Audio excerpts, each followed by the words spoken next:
ठटे मां district reporter Abdul Hafeez Memon जी ख़बर मूजिब पसंद जी शादी कंदड़ नौजवान जोड़े बेनज़ीर चांग ऐं बिलावल चांग ठट्टो प्रेस क्लब मकली पहुची प्रेस कॉन्फ्रेंस कंदे चयो आहे त हुननि पंहिंजी मर्ज़ी ऐं पसंदि सां शादी कई आहे। जंहिंखां पोइ हुननि इल्ज़ाम हणंदे चयो त संदनि कुझु माइट मुबैना तौरु संदनि जा दुश्मन बणिजी विया आहिनि।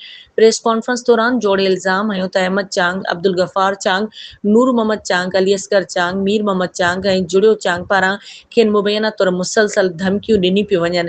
जॾहिं त संदन ख़िलाफ़ कूड़ियूं एफआईआरूं दाख़िल कराइण जो पिणु मुबैना तौरु कोशिशूं कई पियूं वञनि।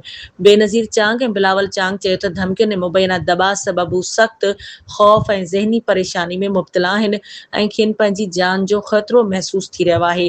उन्हनि वाज़े कयो त उन्हनि पंहिंजी मर्ज़ीअ सां शादी कई आहे ऐं कंहिं बि क़िस्म जे जबर या ज़्यादती खे क़बूल न कंदा।